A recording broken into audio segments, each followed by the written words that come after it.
Jumpy reporter अनवर जान कोहिस्तानी ठठोडर ठटे ज़िले के कोहिस्तानी पट्टी में थाणो बुला खान चौक वटि कराची के एक बाअसर बिल्डर पारां पंहिंजे हथियारबंद माण्हुनि सां गॾु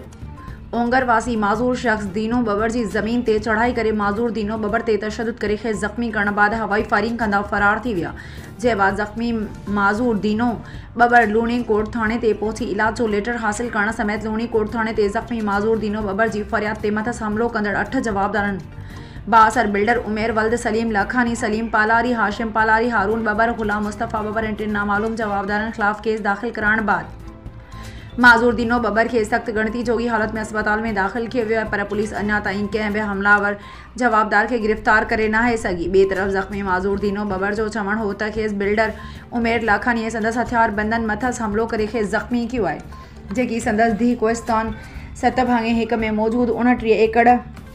अण सर्वे ज़मीन ते कब्ज़ो करे खेसि बेदख़ल करणु चाहिनि था। हिन उहो पिणु इंकिशाफ़ कंदे जो त लैंड माफ़िया ग्रुप जे अॻुवाणनि संदसि ज़मीन ते ज़बरदस्ती कब्ज़ो करे ज़मीन कराची जे बिल्डर सां विकिरो करे छॾी आहे, जेकी कब्ज़ो हासिल करणु चाहिनि था। हिन चयो त आउं उहा ज़मीन कंहिं बि सूरत में न विकिणंदसि ऐं न ई कंहिंखे कब्ज़ो करणु ॾींदुसि, छाकाणि जो उहा ज़मीन मुंहिंजे अबनि ॾाॾनि जे मोरसी ज़मीन आहे।